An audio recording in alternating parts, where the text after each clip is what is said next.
Hi hello welcome to N9 media. ఆంధ్రప్రదేశ్లో ఒక విచిత్రమైనటువంటి పరిస్థితి నడుస్తుంది. ఎన్నో ప్రజా సమస్యలు ఉన్నాయి, కానీ రోజు రోజుకు ఆ సమస్యలు ఇంకా ఎక్కువ అవుతున్నాయి. చాలా ప్రామిసెస్ చేసి అధికారంలోకి వచ్చినటువంటి కూటమి ప్రభుత్వం ఏం చేస్తుంది అనే ఒక వ్యతిరేకత కూడా చాలామందిలో ప్రశ్నార్థకంగా నిలబడుతుంది. చాలామంది ప్రశ్నల్లో రూపం దాల్చుకుంటుంది. మరి ఈ నేపథ్యంలో ఆంధ్ర రాజకీయాల మీద విస్తృతంగా మాట్లాడుతూ ఈ మధ్యకాలంలో ఇంకా ఎక్కువగా సమస్యల మీద మాట్లాడుతూ ఎవరైతే బాధితులు ఉన్నారో వాళ్ళకి అండగా నిలబడుతూ సమస్యల్ని ప్రజలందరి దృష్టికి తెచ్చే ప్రయత్నం చేస్తున్న ఒక వ్యక్తి ఉన్నారు.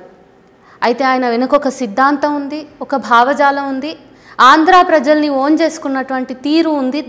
దాని గురించి మనం అంతా తెలుసుకోవాల్సిన అవసరం కూడా ఉంది. సో ప్రస్తుతం నేను ఇప్పుడు ఆంధ్రప్రదేశ్ విజయవాడలో ఉన్నాను. నాతో ఉన్నటువంటి వ్యక్తి ఎవరు అని మీరు అనుకున్నట్టయితే ఈ మధ్యకాలంలో పవన్ కళ్యాణ్ చేస్తున్నటువంటి రాజకీయాల మీద విస్తృతంగా మాట్లాడుతూ ఎండగడుతూ సుగాలి ప్రీతికి న్యాయం చేయాలని చెప్పేసి ముందుండి మాట్లాడుతున్న ex-IAS ఆఫీసర్ విజయ్ కుమార్ గారితో ఉన్నాను. లిబరేషన్ కాంగ్రెస్ పార్టీ ద్వారా ఇంకా ఆంధ్ర ప్రజలకి మరింత దగ్గర అయ్యే ప్రయత్నం చేస్తూనే ప్రజా సమస్యల మీద తమ వాయిస్ని వినిపిస్తున్న విజయ్ గారితో మాట్లాడదాం. సార్ నమస్తే. సార్ నమస్తే అమ్మా. మీరు చేస్తున్నటువంటి పనులు చూస్తుంటే చాలా ఒక కొత్త నమ్మకంగా అనిపిస్తోంది. అయితే ఆంధ్ర రాజకీయాల గురించి మాట్లాడాలి అంటే మిమ్మల్ని ఖచ్చితంగా కలవాలి అనిపించింది. ముందు సుగాలి ప్రీతి గురించి మాట్లాడుకుందాం. అప్పటి వరకు సుగాలి ప్రీతిని మోస్తూ ఒక చిన్నారి జీవితం మీద, తన చావు మీద రాజకీయంగా ఎదిగినటువంటి పవన్ కళ్యాణ్ అనే వ్యక్తి అధికారంలోకి వచ్చిన తర్వాత వెంటనే పార్టీ ఫిరాయించడం, బాధితురాలనే అనటం, ఇదంతా మనం ఎట్లా అర్థం చేసుకోవచ్చు? అంటే ఎట్లాంటి వ్యక్తి అయినా సరే పదవిలోకి వచ్చిన తర్వాత ఆ వ్యామోహంతో మారిపోతారా? అంటే వాళ్ళు రాజకీయం కోసమే ఈ అంశాన్ని తీసుకున్నారు అని ఈరోజు ప్రూవ్ చేసుకుంటున్నారు. ఆ రోజు ఒక బాధితురాలుగా, అది కూడా ఒక అణగారినటువంటి వర్గానికి చెందిన కుటుంబం నుంచి వచ్చిన వ్యక్తిగా నిలబడతాము వాళ్ళంటి వాళ్ళ కోసం అనేటువంటి ఒక భావన కలిగించారు. అలాంటి ఒక ఫీల్ ప్రజలందరిలో కలిగించారు ఆ రోజు. తీరా ఈరోజు చేయాల్సినటువంటి సమయం వచ్చేసరికి వాళ్ళకి చేసే ఉద్దేశం లేదు, చేసే ఇంట్రెస్ట్ అంతకంటే లేదు. ఎలా తప్పించుకోవాలనే ప్రయత్నం చేసుకుంటూ చివరికి వాళ్ళని తిరిగి దూషించేటువంటి పరిస్థితి కూడా వచ్చారంటే క్లియర్గా, అంటే రాజకీయ నాయకులు ఏ విధంగా ప్రవర్తిస్తారు, ముందు ఒక మాట వెనక ఒక మాట, ఎన్నికల ముందు ఒక మాట, ఎన్నికలు అయిన తర్వాత ఒక మాట, అధికారం లేనప్పుడు ఒక మాట, అధికారంలోకి వచ్చిన తర్వాత ఒక మాట అనేది సాధారణంగా అందరూ అనుకునేదే. దానికి ఏమాత్రం భిన్నంగా లేనటువంటి వ్యక్తిగా ఇతను కూడా ప్రూవ్ చేసుకుంటున్నాడు. సో ఒక టిపికల్ పొలిటీషియన్ ఎట్లా బిహేవ్ చేస్తాడో అట్లాగే అతను కూడా బిహేవ్ చేస్తున్నాడు. అంతకు మించి చేస్తున్నాడని చెప్పొచ్చు ఇంకా. ఎందుకంటే అతని మాటలే అతను డిఫీట్ చేస్తాడు, అతని స్టేట్మెంట్స్ని అతను కాంట్రడిక్ట్ చేస్తాడు, అతని ఐడియాలజీని అతను కాంట్రడిక్ట్ చేస్తాడు. అంటే వింతైన పొలిటీషియన్ని చాలా రేర్గా చూస్తాం మనం. చాలామందిని 75 సంవత్సరాలుగా చూస్తూ వచ్చాము. ఏదో ఒక పద్ధతిలో, ఒక పందాలో, ఒక సబ్జెక్ట్ గురించి, ఒక ఆలోచన విధానం గురించి మాట్లాడుతూ వచ్చిన వాళ్ళనే చూసాం స్వతంత్రం తర్వాత మనకి వచ్చిన పార్టీలన్నీ. బట్ ఇంత contradictory, contrasting, self defeating statements ఇచ్చే పొలిటీషియన్ మాత్రం ఇతనే చూసాం. అంటే పొలిటికల్గా వాళ్ళు ఎలాంటి స్టంటులు చేసినా పెద్ద బాధ అవ్వదు, ఎవరికి పెద్ద ఇబ్బంది ఉండదు. కానీ బాధితురాల్ని పట్టుకుని సో అసలు నువ్వు గిరిజన మహిళవే కాదు, మీరు గిరిజన కుటుంబమే కాదు కదా అని చెప్పేసి మాట్లాడితే నిజంగా ఒక అత్యాచారానికి గురై హత్య కాబడ్డ ఒక చిన్నారికి న్యాయం జరగాలంటే ఈ సమాజంలో, ముఖ్యంగా ఆంధ్ర రాజకీయాల్లో ఖచ్చితంగా ఆమె ఎస్టీ సామాజిక వర్గం అయినప్పుడు అదే అయి ఉండాలా? కులం ఇక్కడ పనిచేస్తుందా సార్ న్యాయం విషయంలో కూడా?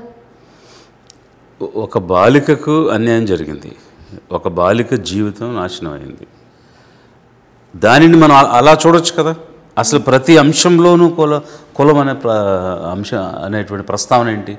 Why caste everywhere, why religion everywhere, why region everywhere. ఇప్పుడు ఈ దేశంలో ఉన్నటువంటి వాళ్ళందరూ ఈ దేశ పౌరులు. సో ఆ పౌరుల్లో మహిళలు ఉన్నారు, ఆడవాళ్ళు ఉన్నారు, మగవాళ్ళు ఉన్నారు. అక్కడ జరిగినటువంటి అన్యాయాన్ని పర్సే, ఇంజస్టిస్ అనేది మనం చూసి జస్టిస్, ఆ న్యాయం ఇవ్వాలి అనే దృక్పథం ఎందుకు లేదు? ఈ రకంగా ఎందుకు చూస్తున్నారు అనేది ఒకవైపు అయితే, మరి వాళ్ళ పార్టీలో ఉన్న వాళ్ళు ఎలాంటి అలా మాట్లాడటం, వాళ్ళకి అవమానించటం, వాళ్ళు ఏదో మేలు చేసినట్టుగా, గొప్ప మేలు చేసినట్టుగా మాట్లాడటం, ఇవన్నీ చూస్తుంటే ఒకటి కనీస జ్ఞానం లేదు ఆ పార్టీలో ఉన్న వాళ్ళకి. మాట్లాడే వాళ్ళకి అసలు చట్టాల గురించి ఏమాత్రం అవగాహన లేదు. వాళ్ళు వేసే ప్రశ్నలు అవి చూస్తుంటే మరీ ఇంత 4th క్లాస్ స్టూడెంట్స్ కూడా అవగాహన ఉంటుంది, వీళ్ళకి ఇంత కూడా లేదా? 4th క్లాస్ స్టూడెంట్స్ కంటే అన్యాయంగా ప్రవర్తిస్తున్నారు వీళ్ళు, అన్యాయంగా మాట్లాడుతున్నారు అనిపిస్తుంది. అంటే ఎగ్జాంపుల్ చెప్తాను నేను. మొన్న నేను చూశాను ఏంటంటే, నీకు పట్టాలు ఇచ్చారు, భూములు ఇచ్చారు, ఇళ్ల స్థలాలు ఇచ్చారు, జాబ్ ఇచ్చారు, అవి తిరిగి ఇచ్చేసి మాట్లాడు అంటాడు. ఇచ్చేసి మాట్లాడు అనడానికి నువ్వెవరు అసలు? Who are you? నీ బాబు సొమ్ము, నీ అబ్బ సొమ్ము, నీ సొత్తు, నీ డబ్బు ఏమైనా ఇచ్చావా ఆమెకి? మనం కట్టిన ట్యాక్సెస్తో గవర్నమెంట్ నడుస్తుంది. మనందరం చెల్లించే ఉప్పు మీద, పప్పు మీద, నూనె మీద, చింతపండు మీద, అన్నిటి మీద డబ్బులు కడుతున్నాం మనం. ఆ డబ్బులు ప్రభుత్వానికి వస్తే ఆ డబ్బుతో ప్రభుత్వం నడుపుతుంది. ఈరోజు మేము పెన్షన్లు ఇచ్చాము, లేకపోతే అమ్మఒడి ఇచ్చాము, లేకపోతే తల్లి దీవెని ఇచ్చామని అంటే ఇది ఎవ్వడి బాబు సొమ్ము కాదు. చంద్రబాబు నాయుడుది కాదు, జగన్మోహన్ రెడ్డిది కాదు, వాళ్ళ తాతలది కాదు, వాళ్ళ బాబులది కాదు. It is our money, we paid money. మన డబ్బుని ఒక పద్ధతిలో వాడటానికి ఒక ప్రభుత్వాన్ని మనం ఏర్పాటు చేసుకున్నాం. అది కూడా ప్రజలు ఏర్పాటు చేశారు ఆ ప్రభుత్వం. అలా ప్రజలు ఏర్పాటు చేసిన ప్రభుత్వం ప్రజల కోసం పనిచేసే క్రమంలో జరిగినటువంటి అన్యాయాలను సరిదిద్దేటువంటి క్రమంలో చట్టరీత్యా కొన్ని రిలీఫ్స్ ఇవ్వాలి, వాళ్ళకి కొన్ని అవకాశాలు ఇవ్వాలని చట్టం చెప్తే దానికి అనుగుణంగా మీరు అధికారంలో ఉండి, ఏది ఈ పవన్ కళ్యాణ్ మద్దతు ఇచ్చిన చంద్రబాబు నాయుడు గారు అనేటువంటి వ్యక్తి అధికారంలో ఉండి కనీసం ఆ అట్రాసిటీ చట్టం కింద ఇవ్వాల్సిన బెనిఫిట్స్ ఏమి ఇవ్వలేదు వాళ్ళు 2 సంవత్సరాలు. 2017లో జరిగింది, 2019 వరకు వీళ్ళు అధికారంలో ఉన్నారు. వాళ్ళు ఇవ్వడంలో పూర్తిగా ఫెయిలియర్, విఫలమయ్యి కనీసం ముఖం చూపించుకోవడానికి కూడా సిగ్గు లేకుండా ఈరోజు మాట్లాడుతూ మళ్ళీ ఈరోజు మీరు ఇచ్చిన వెనక్కి ఇచ్చేస్తారా అని అసలు ఎంత 4వ తరగతి పిల్లలు కూడా అట్లా మాట్లాడరేమో. ఎందుకంటే ఈ రాజకీయంలోకి వచ్చేవాళ్ళు, ఈ జనసేనలో ఫాలో అయ్యేటువంటి వాళ్ళ కార్యకర్తలు కానీ, లేకపోతే ఫ్యాన్ బేస్ కానీ, నాయకులకు కానీ నేనేమి సూచనిస్తున్నానంటే మీ ద్వారా కొంచెం చట్టాల గురించి తెలుసుకోండి, రాజ్యాంగం చదవండి, అట్రాసిటీ యాక్ట్ అంటే ఏంటో తెలుసుకోండి, ప్రభుత్వం ఏ రాయితీ ఎందుకు ఇస్తుంది, ఏ అంశం ఎందుకు చేస్తుంది అనే వాటి మీద అవగాహన తెచ్చుకొని కోడ్ ఆఫ్ కండక్ట్ అనేది ప్రతి వ్యక్తికి ఉంటుంది. ఒక ఆఫీసర్గా ఎలాంటి కోడ్ ఆఫ్ కండక్ట్లు ఉంటారు, ఒక పొలిటీషియన్గా ఎలా ఉంటారు, ఒక మినిస్టర్గా ఎలా ఉంటారు, ఒక ఎమ్మెల్యేగా ఎలా ఉంటారు అనే విషయాలు తెలుసుకుని మాట్లాడండి. అడ్డంగా నాకు నాలుగు ఉంది, నాకు భాష వచ్చు కాబట్టి ఏదంటే అది మాట్లాడేస్తానంటే అసలు నువ్వెవరో ఆమెకి ఇచ్చింది వెనక్కి తిరిగి ఇవ్వమంటానికి? అసలు ఆమెకి ఇచ్చింది తక్కువ, చేయాల్సింది ఇంకా చాలా ఉంది. అసలు ఫస్ట్ ఆఫ్ ఆల్ ఎవరు తప్పు చేశారు, ఎవరు రేప్ చేసి చంపేశారు, వాళ్ళని శిక్షించలేదా? వాళ్ళని ఎందుకు గుర్తించలేదు? 2 సంవత్సరాల అధికారంలో ఉండి నీకు ఇన్వెస్టిగేషన్ చేసే అవకాశం ఉండి పోలీస్ ఇన్వెస్టిగేషన్ చేసి తప్పు చేసింది ఎవరైనా నిర్ధారణ ఎందుకు చేయలేదు? చేతగాని ప్రభుత్వమా, దద్దమ్మ ప్రభుత్వమా, లేకపోతే మీరు నిందితుల వైపు ఉండి వాళ్ళ కొమ్ము కాసి వాళ్ళని రక్షించడానికి ప్రయత్నం చేస్తున్నారా? దానికి ఆన్సర్ చెప్పాలి ఫస్ట్. దానికి ఆన్సర్ ఇవ్వకుండా పనికిమాలిన మాటలేంటి? తిరిగి ఆ బాధితురాలు తల్లి మీద ఎదురుదాడి ఏంటి అసహ్యంగా? అసలు కనీసం మానవత్వం ఉండాలి కదా. నువ్వు ఎదురుదాడి ఆ మహిళ మీద మాట్లాడుతున్నావు తిరిగి అంటే, ఒక చచ్చిపోయిన బాలికను రాజకీయం చేసుకుని ఓట్లు వేయించుకున్న మీరు సిగ్గు శరం లేకుండా బాధితురాలు తల్లి మీద ఎదురుదాడి చేస్తున్నారంటే మీరు మనుషులా? మానవత్వం ఉందా మీకు? సార్, ముఖ్యంగా సుగాలి ప్రీతి కేసు తీసుకుంటే జనసేన పార్టీ దీన్ని ఇంకా ఎక్కువ రాజకీయం చేస్తూ ఉంది. అయితే జనసేన రీసెంట్గా చేసిన సేనతో సేన అని కార్యక్రమంలో తమ 7 సిద్ధాంతాలని చెప్పుకున్నారు.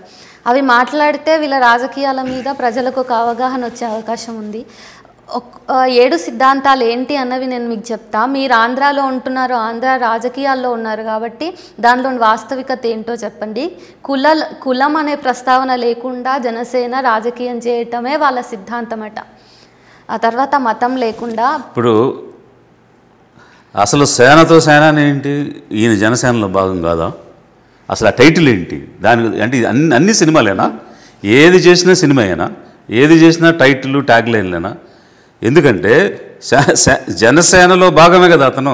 పార్టీ వర్కర్లు, పార్టీ కార్యకర్తలు, పార్టీ నాయకులు, పార్టీ లీడర్తో కలవడం అనేది కూడా ఒక ఈవెంట్, దానికి ఒక టైటిల్. అది అది అది కాసేపు పక్కన మేడం. కుల ప్రస్తావన లేని రాజకీయం అని మీరు అన్నప్పుడు మరి నీ పార్టీకి చెందినవాడు ఎందుకు నువ్వు ఈ కులం కాదు కదా, ఆ కులం కాదు కదా అని ఎందుకు అంటున్నాడు? నీ ఊర్లో, నీ నియోజకవర్గంలో, మల్లాంలో నీ కాపులు ఒక షెడ్యూల్ కాస్ట్కు చెందినటువంటి వాళ్ళను బహిష్కరిస్తే నాకు కులం లేదన్న నీవు ఎందుకు అన్యాయం జరిగిన వాళ్ళ వైపు నిలబడలేదు?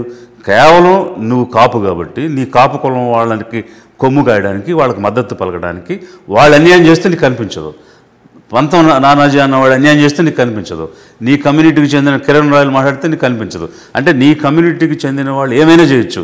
వాళ్ళు ఎమ్మెల్యేలు కానీ, ఎమ్మెల్యేలు కాని వాళ్ళు కానీ, ప్రొఫెసర్స్ని తిట్టొచ్చు, ప్రిన్సిపల్స్ని తిట్టొచ్చు, ఎవరినైనా అవమానించవచ్చు. లేదు నీకు ఓటేసిన వాళ్ళు కూడా ఆ భూమి నాకు ఇవ్వకపోతే నేను అంత తెలుస్తాను బెదిరించవచ్చు. ఇవేవి చేసినా నీకు నీ కమ్యూనిటీ వాళ్ళు మాత్రం నువ్వు కాపాడుకుంటావు. ఎదుటి కమ్యూనిటీ వాళ్ళ మీదకి ఎలాంటి దాడులైనా చేయొచ్చు అనేది ఒకవైపు. మరి ఆ రోజు నేను కాపు కులంలో పుట్టాను, ఆ కాపు కులం అంటే నాకు ప్రేమ లేదా, ముఖ్యమంత్రి అవ్వలేదని మీరు అంటున్నారు, మీరు ఓటేయండి నేను ముఖ్యమంత్రి చూపిస్తానని ఎందుకు అన్నావు? నీది కుల ప్రస్తావన రాజకీయం అయితే నేను పలానా కులంలో పుట్టాను, నా కాపులు నాకు ఓటేయండి అని ఎందుకు అంటున్నావు? ఈరోజు జనసేన ఉందంటే ప్యూర్లీ కాపుల వల్లే ఉంది. కాపులు నిలబడి ఆ జనసేన నిలబెట్టారు. కాపులు మాకు అధికారం కావాలి అని జనసేన పార్టీని మోశారు. కాపులు మేము అధికారంలో భాగస్వాములు అవ్వాలని రాష్ట్రంలోనూ, దేశంలోనూ, ప్రపంచంలో ఉన్న కాపులందరూ ఏకమై ఇతని అంట నిలబడి వాళ్ళకి కొమ్ము కాసి ఏదో విధంగా మన అధికారంలోకి రావాలని వాళ్ళు పనిచేశారు. ఒక యూనిట్గా పనిచేశారు. ఇప్పుడు ఎంపీ సీట్లు ఇచ్చారు, ఎవరికి ఇచ్చారు? వాళ్ళకి వచ్చిన 2 ఎంపీ సీట్లు ఎవరికి ఇచ్చారు? వాళ్ళకి మంత్రి పదవులు వస్తే ఎవరికి ఇచ్చారు? ఒకటి ఇతను తీసుకున్నాడు, ఇంకొకటి దుర్గేష్ తీసుకున్నాడు, ఇంకొకటి కమ్మానికి ఇచ్చున్నారు. మరి కుల ప్రస్తావన లేనిదైతే మరి బీసీలు మనుషులు కాదా, ఎస్సీలు మనుషులు కాదా, ఎస్టీలు మనుషులు కాదా? నీకు 3 పదవులు వస్తే 3 మీరు ఎందుకు తీసుకున్నారు? మీ కులం వాళ్ళు ఎందుకు తీసుకున్నారు? మిగిలిన వాళ్ళందరూ ఓట్లు లేదా? వాళ్ళకి ఎందుకు ఇవ్వలేదు? Purely it's a caste based party. నేను అందుకే మీ ద్వారా ఏం చెప్తున్నానంటే ఈరోజు కాపులను చూసి నేర్చుకోండి. వాళ్ళ అధికారంలోకి రావాలని వాళ్ళందరూ కలిసి ఏకమై ఎలాగైతే ఒక మనిషిని నిలబెట్టుకుని అధికారం సాధించారో దాన్ని పాజిటివ్గా చూసి ఈ అణగారిన కులాలు, schedule caste, schedule tribes, backward classes, minorities వీళ్ళు ఈరోజు మేల్కొని మనం ఎందుకు అధికారంలోకి రాకూడదని ఒక కసి పట్టుదలతో పనిచేయండి. అప్పుడు పేదల అధికారంలోకి వస్తారు. అదే మా లిబరేషన్ కాంగ్రెస్ పార్టీ సిద్ధాంతం కూడా. సార్, లిబరేషన్ కాంగ్రెస్ పార్టీ గురించి కూడా మాట్లాడదాం. అయితే మతం లేకుండా రాజకీయాలు చేయాలి, మత ప్రస్తావన రాజకీయాల్లో ఉండొద్దు అంటున్నాడు. భాషల విషయంలో కూడా అన్ని భాషల్ని ఆహ్వానించే విధమైన వైఖరిని చూపించాలి అని పర్యావరణ పరిరక్షణ అంటున్నారు. నల్లమల ఇష్యూ ఇలాంటి చాలా ఇష్యూస్ ఉన్న నేపథ్యంలో ఆ తర్వాత ఏమంటారు, ఇట్లాంటివి కొన్ని ఉన్నాయి సార్. వాళ్ళ 7 సిద్ధాంతాలలో సంస్కృతిని పరిరక్షిస్తామని చెప్పేసి ఇవన్నీ అంటున్నారు. దీంట్లో హేతుబద్ధత ఎంత ఉంది? అవినీతి లేకుండా అని ముఖ్యంగా అంటున్నారు. కానీ చాలా కేస్ స్టడీస్లో ఈ 2 ఏళ్లలోనే ఎక్కువ అవినీతి జరిగింది అని కూడా ప్రజలు అభిప్రాయపడుతున్నారు. ఇంతకీ అవినీతి ఉందా వాళ్ళు అంటున్నట్టుగా లేదా? ఇప్పుడు మీరు చెప్పినటువంటి 7 సిద్ధాంతాలు తీసుకుంటే నేను అదే మొదటి నుంచి అంటున్నాను, వీళ్ళు మాట్లాడే మాటలకి చేసే పనులకి పొంతన ఉండడం లేదు అనేది ఒకవైపు అయితే, ఏది మా సిద్ధాంతం అని చెప్తున్నారో దానికి ఎగ్జాక్ట్గా వ్యతిరేకంగా చేస్తున్నారు. ఇప్పుడు మత ప్రస్తావన లేని పార్టీ అన్నప్పుడు నువ్వు పదే మతం గురించి ఎందుకు మాట్లాడతావు? పైగా ఒక క్యాబినెట్ మినిస్టర్గా ఉండి ఒక గౌరవప్రదమైనటువంటి రాజ్యాంగ పదవిలో ఉండి why you are referring religion, caste, religion, మతం అనేటువంటి మాట బీయింగ్ ఎ రెస్పాన్సిబుల్ పర్సన్ ఎలా మాట్లాడతారు మీరు? తప్పు కదా. దానికి ఎగ్జాంపుల్స్ నేను చాలా చోట్ల చూసినాను. ఏమంటే పహల్గామ్ టెర్రరిస్ట్ అటాక్లో అక్కడ రిలీజియన్ అనేటువంటి ప్రస్తావన వచ్చిందని ఒక రిపోర్టర్ అంటే, రిలీజియన్ అని ఇండైరెక్ట్గా మాట్లాడతావేంటి, హిందువా అని అడిగాడని నేరుగా మాట్లాడని ఇతను మంత్రిగా ఉండి రిపోర్టర్కి చెప్తున్నాడు. యాక్చువల్గా రిపోర్టర్ అలా అని ఈయన చెప్పాలి ఏమని? అలా అనకూడదు. మనందరం ఇండియన్స్, మన లౌకిక రాజ్యం, మత ప్రమేయం లేని రాజ్యం, కాబట్టి మతాల ప్రస్తావన ఎందుకు? ఇక్కడ టెర్రరిస్ట్ చేశాడంటే వాడి బుద్ధి లేనివాడు, వాడికి సిద్ధాంతం లేనివాడు, చంపటమే వాడి ధ్యేయం. కాబట్టి విచక్షణ రహితంగా వాడు ప్రవర్తిస్తాడు. మనం విచక్షణతో ప్రవర్తించాలని చెప్పాల్సిన మంత్రి స్థాయిలో ఉన్న గౌరవ కళ్యాణ్ గారు అంటే మతం, అంటే మతం, హిందువుకు జరిగితే ముస్లింకి జరిగితే ఊరుకుంటారా, క్రిస్టియన్కి జరిగితే ఊరుకుంటారా? అసలు లడ్డూలో కల్తీ జరిగిందా లేదా అన్నదానికి ఇంతవరకు ప్రూఫే లేదు, రిపోర్టే రాలేదు. వేల లడ్డూలు కల్తీ నెయ్యితో వెళ్ళిపోయినాయని, వేల లడ్డూలు కల్తీ కొవ్వుతో తినేశారని అది కూడా బాధ్యతారహితంగా మాట్లాడారు. ఓకే, ఒకవేళ అదేదన్నా జరిగితే అందుకు బాధ్యులైన మీద చర్య తీసుకోవాలి. ఆ విషయంలో ఎవరికి ఎలాంటి రెండో ఒపీనియన్ లేదు. తప్పే. అది తప్పు జరిగినట్టుగా నిర్ధారణ కావాలి, విచారణ జరగాలి అప్పటికి. కానీ అక్కడ ముస్లింలు, క్రిస్టియన్స్, బుద్ధిస్టులు వాళ్ళకేం సంబంధం? ఇప్పుడు నీ దగ్గర ప్రసాదంలో తప్పు జరిగితే ఆ ప్రసాదంలో తప్పు చేసినోడు ఎవడో చూడాలి, కానీ ఎక్కడో ఉండి ముస్లింకి, ఎక్కడో ఉండి క్రిస్టియన్కి ఏమిటి సంబంధం, ఎందుకు ఆ ప్రస్తావన అన్నది ఫండమెంటల్ క్వశ్చన్. అయితే నీ పార్టీ మత ప్రమేయం లేని పార్టీ కదా, నువ్వెందుకు మతం గురించి మాట్లాడుతున్నావు? అది కూడా ఒక క్యాబినెట్ మినిస్టర్ అయ్యి అలాంటివి జరిగితే ఆపాల్సిన స్థాయిలో ఉండి రిడిక్యులస్. సో దట్ మీన్స్ వారు చెప్పేదానికి చేసేదానికి సంబంధం లేదు. మోస్ట్ కాంట్రడిక్టింగ్ స్టేట్మెంట్స్ వారు ఇవ్వడం, జనాలను తప్పుదోవ పట్టించడం, ఇవన్నీ ఏదో ఒక కాన్స్పిరసీతో చేస్తున్నారేమో, దీని వెనక ఒక కుట్ర ఉందేమో, ఇది ఒక వ్యూహమేమో, జనం దీన్ని అర్థం చేసుకుని అది తెలుసుకునే లోపు ఇంకొక ప్రయత్నం ఏమైనా జరుగుతుందేమో అనేటువంటిది నాకు అనిపిస్తుంది. సార్, కాంట్రడిక్టరీ స్టేట్మెంట్స్లో ఒకటిగా చెప్పొచ్చు స్టీల్ ప్లాంట్ గురించి ఆయన చేసిన వ్యాఖ్యలు. కారం తింటున్నారా మీరు, మీకు 30 మంది ఎంపీలు ఉన్నారు, ఏం చేస్తున్నారు అని ఆవేశపూరితంగా మాట్లాడిన మనిషి, ప్రైవేట్ పరం చేయకూడదు అని చెప్పి డిమాండ్ చేసిన మనిషి ఈరోజు ఏం మాట్లాడలేకపోతున్నాడు. అంటే ఈ విషయంలో ప్రజలు ఇప్పుడు ఏమర్థం చేసుకోవచ్చు? ఏమర్థం చేసుకోవాలి? వాళ్ళు చెప్పింది ఏమీ చెయ్యరు అనేది క్లియర్గా అర్థమవుతుంది. కేవలం రాజకీయం కావాలి, ఓట్లు కావాలి. ఈ వర్గాలన్నీ ఓటు బ్యాంకుగా చూస్తున్నారు, మరీ ముఖ్యంగా పేదలు. సో వాళ్ళు బ్యాక్వర్డ్ కమ్యూనిటీస్ వీళ్ళందరూ కూడా ఒక ఓటు బ్యాంకుగా వీళ్ళకి ఓటేసేస్తే అధికారంలో ఉండి ఏదైనా చేయొచ్చు అనేది వాళ్ళ ఉద్దేశం. స్టీల్ ప్లాంట్ విషయంలో ప్రైవేటీకరణ జరగకుండా ఆపటానికి అన్ని అవకాశాలు ఈరోజు ఉన్నాయి. 25 మంది ఎంపీల్లో 21 మంది వాళ్ళే ఉన్నారు. ఆ బలం ఉంటేనే ప్రభుత్వం నిలబడుతుంది కేంద్రంలో. అలాంటప్పుడు ఎంత పవర్ ఉంది మనకి? ఇప్పుడు ఇదే బలం తమిళనాడు వాళ్ళకుంటే, ఇదే బలం కర్ణాటక వాళ్ళకుంటే ఇలాగే చేతగాని వాళ్ళలాగా బిహేవ్ చేస్తున్నారా? ఒక్కసారి తమిళనాడు వెళ్ళి చూడండి. తమిళనాడు ఎంపీస్ అధికారంలో ఉన్నప్పుడు ఆ స్టేట్ని గవర్నమెంట్ ఆఫ్ ఇండియా నుంచి ఫండ్స్ తెచ్చుకుని ఎట్లా డెవలప్ చేశారనేటువంటిది. ఒక మినిస్టరు మేబీ రాజా అయి ఉంటాడు ఎగ్జాక్ట్గా, సర్ఫేస్ ట్రాన్స్పోర్ట్ మినిస్టర్గా ఉన్నప్పుడు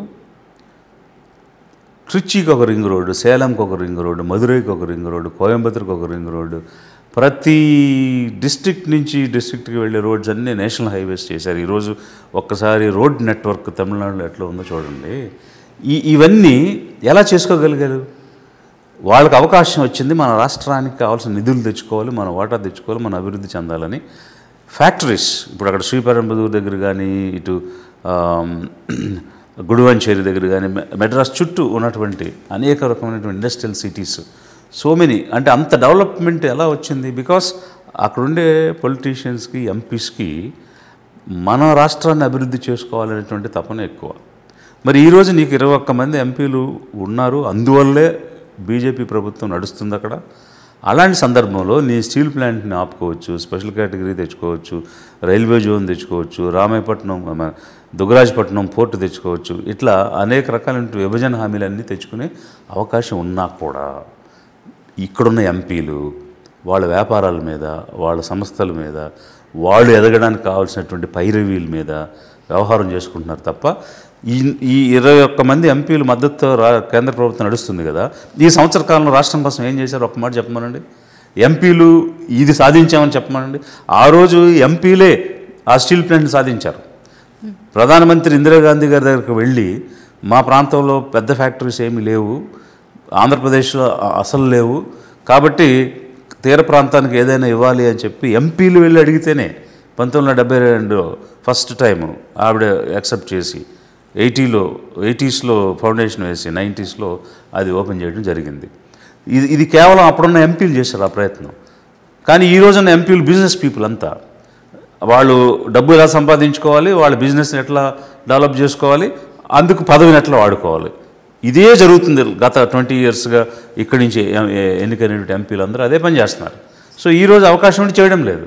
స్టీల్ ప్లాంట్ ప్రైవేటైజేషన్ ఆపడం అనేటువంటిది చాలా చిన్న విషయం. అది దానికి బెయిల్అవుట్ ప్లాన్స్ కూడా చాలా క్లియర్గా ఉన్నాయి.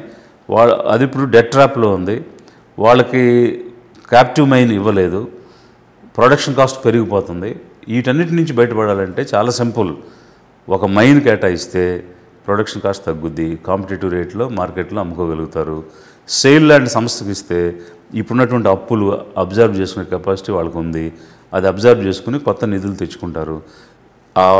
ప్రొడక్షన్ 6 మిలియన్ టన్స్ ప్రొడక్షన్ కావాలని చెప్పేసి ఆ రోజు తీసుకొచ్చారు ఒకటి. దానికి అనుగుణంగా ప్రొడక్షన్ పెంచుకుని ముందుకెళ్ళిపోవడానికి అవకాశం ఉంది. 1000 ఎకరాల భూములు ఉన్నాయి అక్కడ. సో ఇన్ని అవకాశాలు ఉండి చేయడం లేదని అంటే వీళ్ళందరూ కూడా కార్పొరేట్కి తొత్తులుగా మారి అదానీ లాంటి వాళ్ళని, అంబానీ లాంటి వాళ్ళని పైకి పెంచడానికి సీ పోర్టులు ఇచ్చేయాలి, ఎయిర్పోర్ట్లు ఇచ్చేయాలి, హైవేలు ఇచ్చేయాలి, ఇట్లాంటి పనులు చేసుకుంటూ ఇదే డెవలప్మెంట్ అని చూపించు మాయ చేసే కార్యక్రమాల్లో ఉన్నారు. లేకపోతే అన్ఎంప్లాయ్మెంట్ని అడ్రస్ చేసిన పరిస్థితి ఏముంది గత 10 సంవత్సరాల్లో? యూత్ ఈరోజు ఉద్యోగాలు లేకుండా వీధిని పడుతున్న పరిస్థితి ఉంటే దాని గురించి ఎవరు మాట్లాడకుండా మతం గురించి మాట్లాడుతున్నారు వీళ్ళు. సో మతం అనే మత్తులోకి తీసుకెళ్ళిపోతే అసలు సబ్జెక్ట్స్, అసలు కష్టాలు, అసలు సమస్యలు పక్కకు తోసేయచ్చు అనేది వాళ్ళ ఉద్దేశం. ఇప్పుడు గత 10 ఇయర్స్లో కూడా మతం గురించి మాట్లాడింది బీజేపీ, మతం గురించి మాట్లాడుతున్నారు జనసేన అధ్యక్షులు అండ్ క్యాబినెట్ మినిస్టర్ కళ్యాణ్ గారు. బట్ అన్ఎంప్లాయ్మెంట్ గురించి ఎక్కడ మాట్లాడారు? యూత్ గురించి ఎక్కడ మాట్లాడారు? యూత్ని నిర్వీర్యం చేసేటువంటి ఒక కుట్ర జరుగుతుంది ఈ దేశంలో, అది గమనించడం లేదు. సార్, అంటే మీరు చెప్తున్న మాటల్ని బట్టి ఆంధ్రాకు ప్రత్యేక హోదా అన్నది కూడా ఇంకా కలగానే మిగిలిపోతుంది అంటున్నారా? అసలు అదొక సబ్జెక్టు ఉంది అన్న గుర్తు కూడా రానియకుండా ప్రయత్నం చేస్తున్నారు వీళ్ళు. స్పెషల్ కేటగిరీ స్టేటస్ అనేది ఇస్తామని మాట ఇచ్చింది ఎవరు?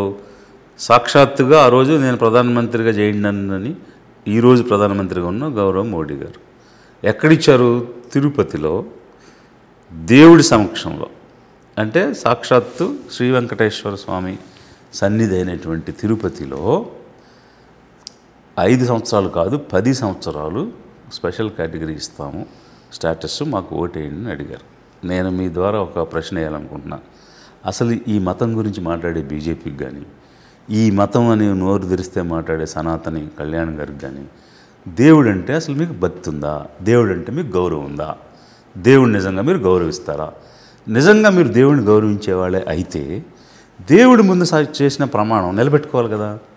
తిరుపతిలో శ్రీ వెంకటేశ్వరుని ఎదురుగా చేసిన ప్రమాణం నువ్వు నిలబెట్టుకోలేదని అంటే యూ డోంట్ కేర్.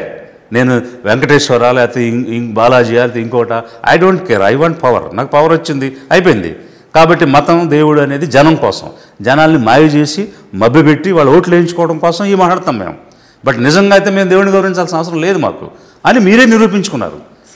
అదర్వైజ్ నీకు ఏమాత్రం గౌరవము భక్తి ఉండుంటే అమ్మో ఇక్కడ చేశాము, దేవుడి పాదాల దగ్గర ప్రమాణం చేశాం, మనం నిలబెట్టుకోకపోతే ఎట్లా అనేటువంటి మినిమం ఇంగిత జ్ఞానం ఉండేది. అది లేదంటే యూ డోంట్ కేర్. మీరు మాట్లాడే మతాల మధ్య విద్వేషాలు రెచ్చగొట్టేది ఏంటంటే జనాలను అమాయకులు చేసి వాళ్ళు కత్తులతో పొడుచుకోవడానికో, మాటలతో తిట్టుకోవడానికో, ఇమోషన్స్తో రెచ్చగొట్టి మైండ్ గేమ్తో ఓట్లు వేయించుకుని మీరు గెలవాలనే ఆలోచన తప్ప నిజంగా మరి నేను ఈరోజు అడుగుతున్నాను, నీకు నిజంగా దేవుడు అంటే భక్తి ఉంటే, దేవుడు అంటే గౌరవం ఉంటే తిరుపతిలో శ్రీ వెంకటేశ్వరుని సాక్షిగా నువ్వు చేసిన ప్రమాణం 10 సంవత్సరాలు స్పెషల్ కేటగిరీ స్టేటస్ ఇస్తానన్నావు కదా, అది ఇచ్చి నిరూపించుకో. 10 ఇయర్స్ మీరే అధికారంలో ఉన్నారుగా, చేసే అవకాశం మీకు ఉందిగా, అయినా మీరు ఎందుకు చేయలేదు? You don't care Andhra people, you don't care any Andhra God. Clear కనిపిస్తుంది. సార్, ఆంధ్ర రాజకీయాల పైన ఏమాత్రం అవగాహన లేని వ్యక్తి అయినా సరే కేవలం ఒక 2 రోజుల వార్తాపత్రిక చూసినట్టయితే ఆంధ్రాలో కులం ప్రాతిపదికననే పాలన నడుస్తోంది, అక్కడ రాజకీయాలన్నీ కూడా కులాధారంగానే నడుస్తున్నాయనే ఒక అవగాహనకి ఎవరైనా వచ్చేసేంత దారుణ పరిస్థితిలో కనిపిస్తోంది. రియలిస్టిక్గా చూస్తే. అయితే ఈ నేపథ్యంలో మరి పార్టీలన్నీ కులాన్ని మోస్తున్న నేపథ్యంలో లిబరేషన్ కాంగ్రెస్ పార్టీ లక్ష్యం ఏంటి? మీరు ఆ పార్టీలకు భిన్నంగా ఉంటుంది మీ పార్టీ అని ఎట్లా చెప్పగలుగుతారు? మా లక్ష్యం ఈజ్ వెరీ సింపుల్. అధిక జనం ఉన్నారు ఈరోజు, 80% పైగా పేదలుగా జీవిస్తున్నారు. వీళ్ళు ఎప్పుడూ అధికారంలోకి రాలేదు. స్వతంత్రం వచ్చినప్పటి నుంచి దేశాన్ని కానీ రాష్ట్రాన్ని కానీ ఏలిన వాళ్ళందరూ కూడా అల్ప సంఖ్యలో ఉన్నటువంటి వాళ్ళే, అంటే చిన్న కమ్యూనిటీగా ఉన్నటువంటి వాళ్ళే వాళ్ళ కుటుంబాల్లో వాళ్ళే మళ్ళీ ముఖ్యమంత్రులు అవ్వడం, పదవులు నిర్వహించడం అనేది జరుగుతుంది. దానివల్ల పేదలకు రావాల్సినటువంటి రాయితీలు కానీ వారికి అనువైనటువంటి చట్టాలు కానీ రావడం లేదు. సో లిబరేషన్ కాంగ్రెస్ పార్టీ ఎలాంటి ఆలోచన విధానంతో వచ్చిందంటే, అధిక జనంగా ఉన్నటువంటి పేదలని అధికారంలో భాగస్వాములు చేయాలి, తద్వారా వారికి అనువైనటువంటి చట్టాలు, అనువైనటువంటి అవకాశాలు తెచ్చుకోవాలి. వీళ్ళు ఆస్తులు సంపాదించుకుని ఆదాయం పెంచుకుని తమ కాళ్ళ మీద నిలబడగలిగే స్థాయికి వచ్చారంటే అది నిజమైన పాలన. అలాంటి పాలన కోసం ప్రయత్నం చేయాలనేది మా ఉద్దేశం. సో మీరు అంటున్నట్టుగా మనం చూసుకుంటే మరి ప్రస్తుతం ఆంధ్రప్రదేశ్లో దళితుల పరిస్థితి ఎట్లా ఉంది అంటే ఏం చెప్తారు? అంటే ఇక్కడ చాలా దారుణమైనటువంటి సిచ్యువేషన్ ఈరోజు ఎదురవుతుంది.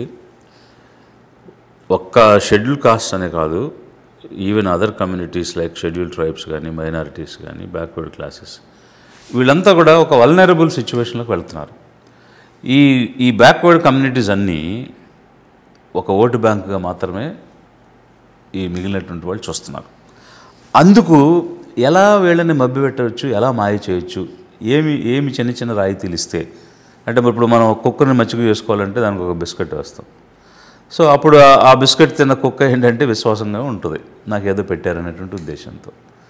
బట్ ఎందుకు మచ్చిక చేసుకుంటున్నారు, ఎందుకు నన్ను బిస్కెట్స్ వేశారని ఆ కుక్క ఆలోచించదు. అలాంటి మైండ్ సెట్లో పెడుతున్నారు వీళ్ళందరినీ. అంటే వీళ్ళకి ఏదో ఒక బిస్కెట్ వేసేస్తే వీళ్ళు విశ్వాసంగా పడి ఉంటారు. ఆ స్థాయి చాలు వీళ్ళకి, అంతకు మించి ఇంక పైకి రావాల్సిన అవసరం లేదు. ఎందుకంటే సింహాసనంలో కూర్చోవలసింది మేము, కుక్కలాగా పడి ఉండాల్సింది వీళ్ళు. కాబట్టి వాళ్ళకి బిస్కెట్స్ వేస్తే చాలు అనే భావనలో ఇక్కడ ఉన్నటువంటి ఆధిపత్య వర్గాలు పాలన సాగిస్తూ వచ్చాయి. అది ఏ పార్టీ అయినా, whether it is YSRCP are TDP, Janasena, BJP, you name A party, ఈ పార్టీలన్నీ కూడా ఉన్నత వర్గాల, ఆధిపత్య వర్గాల పార్టీలు. సో వీళ్ళ ఆలోచన ఎప్పుడు కూడా మేము ఆధిపత్యంలో ఉండాలి, మేము పెత్తనంలో ఉండాలి అనేదే ఉంటుంది. ఎప్పటికీ ఈ అణగారిన వర్గాల నుంచి వచ్చిన వాళ్ళకి ఎలాంటి నిర్ణయాధికారం ఇవ్వరు. ఇప్పుడు హోమ్ మినిస్టర్స్ చాలామంది చేశారు. ఏ హోమ్ మినిస్టర్ అయినా స్వతంత్రంగా ఒక కానిస్టేబుల్ని అయినా ట్రాన్స్ఫర్ చేయగలిగే పవర్లో ఉందా, డెసిషన్లో ఉందా? రెవెన్యూ మినిస్టర్, ఇప్పుడు ఎక్కువ మంది ఎస్సీస్ నుంచి హోమ్ మినిస్టర్స్ అయ్యారు, ఎక్కువ మంది బీసీల నుంచి రెవెన్యూ మినిస్టర్ అయ్యారు. ఇప్పుడు ఈ విధంగా ఆయన రెవెన్యూ మినిస్టర్ ఎవరైనా ఆ భూమికి సంబంధించి పేదలకు అనువైన చట్టాన్ని చేయగలిగే కెపాసిటీలో కానీ, నిర్ణయం తీసుకోగలిగే కెపాసిటీలో కానీ ఏ బ్యాక్వర్డ్ క్లాస్కి చెందిన రెవెన్యూ మినిస్టర్ అయినా ఉన్నారా? ఈరోజు పదే భూముల పంపిణీ జరుగుతుంది, 99 పైసలకి ఎకరం భూమి పంచుతున్నారు. మరి రెవెన్యూ మినిస్టర్గా ఉండి ఒక బ్యాక్వర్డ్ క్లాస్ చెందిన వ్యక్తి ఎందుకు 99 పైసలకి ఒక టీసీఎస్కి ఇవ్వాలి, లేకపోతే ఉర్సాకి ఇవ్వాలి, ఉల్ఫాకి ఇవ్వాలి, ఇట్లాంటి కంపెనీలు, ఊరు పేరు లేని కంపెనీలకు ఎందుకు ఇవ్వాలి? దానివల్ల ఏంటి మనకు వచ్చేది? సే ఫర్ ఎగ్జాంపుల్ 100 acres నువ్వు 99 పైసలకి ఇచ్చావు, అది కనీసం 500 crores ఉంటుంది వాల్యూ. 500 కోట్ల భూమి ఉచితంగా ఇచ్చావు, వాళ్ళు ఇచ్చే ఉద్యోగాలు ఎన్ని, వాళ్ళకి ఇచ్చే జీతం ఎంత, దానివల్ల వచ్చే ఆదాయం ఎంత? ఈవెన్ ఇప్పుడు 5,000 మందికి ఉద్యోగాలు ఇచ్చినా, 5,000 మందికి ఒక్కొక్కరికి 20,000 30,000 జీతం వచ్చినా అది ఎన్ని కోట్లు అవుతుంది? ఎన్ని సంవత్సరాలు ఇస్తే అది 500 కోట్లు అవుద్ది? కనీసం ఆ ఇంగిత జ్ఞానం లేకుండా ఈ భూములు ఇవ్వడం వల్ల ఏం చేస్తున్నారంటే, ఏ కార్పొరేట్స్కి అయితే భూములు ఇస్తున్నారో వాళ్ళ దగ్గర నుంచి 100 కోట్లు వీళ్ళు లంచాలుగా తీసుకుని వెనకేసేసుకుంటున్నారు. అది బయటకు కనిపించడం లేదు. భూములు ఇస్తున్న ఉద్యోగాలు వస్తాయని చెప్తున్నారు. ఇన్ని సంవత్సరాల నుంచి ఇచ్చిన భూములకి ఎన్ని ఉద్యోగాలు వచ్చాయి? ఏమైనా ఒక పబ్లిక్ ఆడిట్ జరిగిందా? ఆ ఇచ్చినటువంటి భూముల్లో ఎన్ని జాబ్స్, అందులో ఎన్ని బీసీలకు వచ్చినాయి, ఎన్ని ఎస్సీలకు వచ్చినాయి, ఎన్ని ఎస్టీలకు వచ్చినాయి అనేది లెక్క చూస్తే అర్థమైపోతుంది ఎంత మోసం జరుగుతుంది అనేది. అలా ఒక రెవెన్యూ మినిస్టర్గా ఉండి ల్యాండ్ గురించి నిర్ణయం చేయలేడు, ఒక హోమ్ మినిస్టర్గా ఉండి ఒక కానిస్టేబుల్ గురించి నిర్ణయం చేయలేరు. ఇలాంటి నిర్ణయం చేయలేని అధికారాలు ఇస్తారు. ఎందుకు? లెక్క కోసం. మేము ఇన్ని బీసీలు ఇచ్చాం, ఇన్ని ఎస్సీలు ఇచ్చామని చెప్పుకోవడానికి. బట్ ఇలాంటి అధికారం వల్ల ఎలాంటి ప్రయోజనం లేదు. ఏదైనా వాళ్ళే నిర్ణయం చేస్తారు, ఏదైనా వారే చట్టం చేస్తారు. వాళ్ళు అనుకున్నదే పరిపాలన, వాళ్ళు అనుకున్నదే గవర్నెన్స్. దానివల్ల వీళ్ళు విశ్వాసంగా పడి ఉండాల్సినటువంటి కుక్కల్లాగా ఉండాల్సిందే తప్ప ఎప్పటికీ సింహాసనం ఎక్కలేరు. సింహాసనం ఎక్కనప్పుడు నువ్వేం చట్టం చేయగలుగుతావు?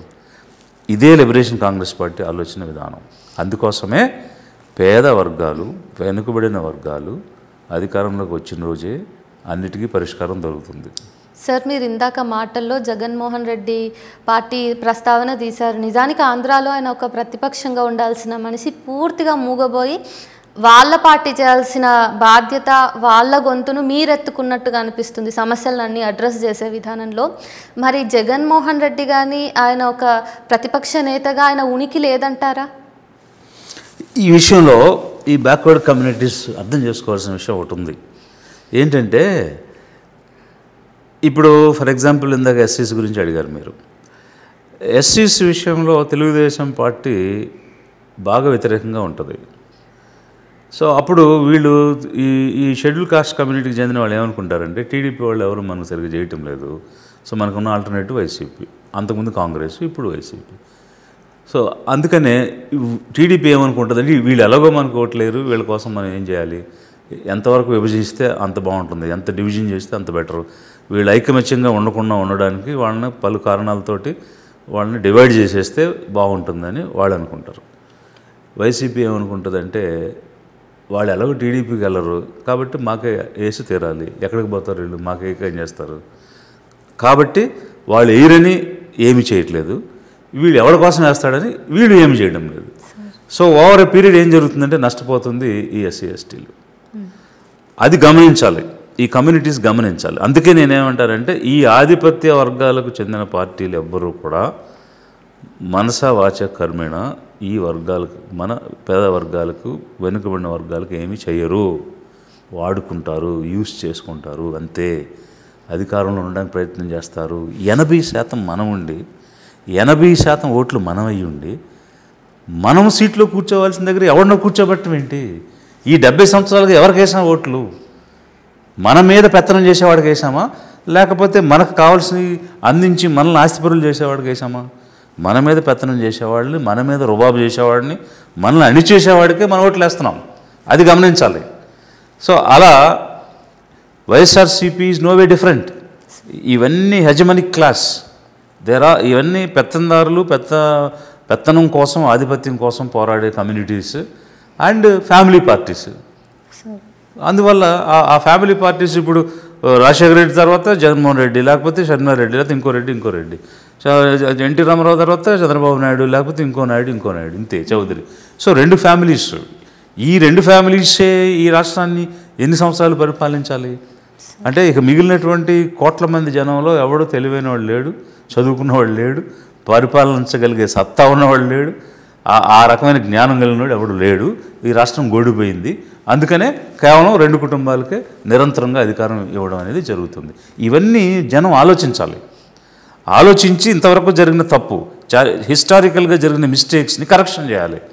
సో మనం ఇక మన కానివారు, మన మీద ఆధిపత్యం చేసేవారు, మనల్ని అణిచివేసేవాళ్ళకి కాదు మనం ఓటేయాల్సింది. మన పార్టీలకు, మన నాయకులకు, పేదల నుంచి వచ్చిన పార్టీలకు మనం ఓట్లు వేసుకుంటే మనకు మేలు జరుగుద్ది అన్న ఆలోచన, చర్చ జరగాలి ఈ సెక్షన్స్లో. సార్, దళితుల గురించి మాట్లాడుకున్నాం కాబట్టి మల్లాం బాధితుడు సురేష్ కూడా జనసేన పార్టీకి సంబంధించి వర్క్ చేశాడు క్రియాశీలకంగా అనేది అందరికీ తెలిసిన విషయం. అంటే తన పార్టీని నమ్ముకున్న వాళ్ళకైనా సరే జనసేన పార్టీ అధినేత పవన్ కళ్యాణ్ మొండి చేయి చూపించడము, ప్రాణ నష్టం చేయడము తప్ప న్యాయం అనేది చేయడా అనే ప్రశ్న కూడా ఇప్పటికే మొదలవ్వాల్సింది. కానీ దళితులకి, ఇక్కడ ఆంధ్రులకి ఇంకా మొదలవ్వలేదు. ఇంత మొద్దు నిద్రలో ఉన్నారా వీళ్ళు? నేను వెళ్ళాను, మళ్ళా సురేష్ కుటుంబంతో మాట్లాడాను.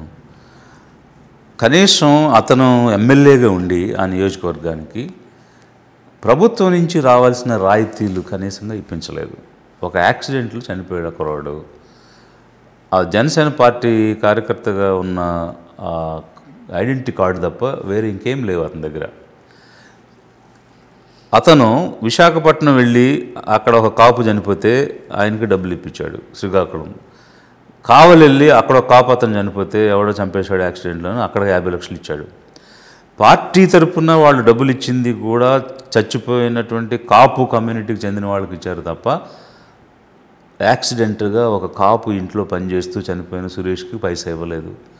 పోనీ గవర్నమెంట్ నుంచి రిలీఫ్ ఇప్పించవచ్చుగా, సీఎం రిలీఫ్ ఉందిగా, సీఎం రిలీఫ్ నుంచి ఒక 25 లక్షలు ఇప్పించవచ్చు కదా, అది కూడా ఇప్పించలేదు. అధికారంలో ఉండి తన నియోజకవర్గంలో తన కార్యకర్త ఒక డౌన్ ట్రాడెన్ షెడ్యూల్ కాస్ట్ కమ్యూనిటీకి చెందిన వాడు చనిపోతే ఆ సెన్సిటివిటీ కూడా లేదు.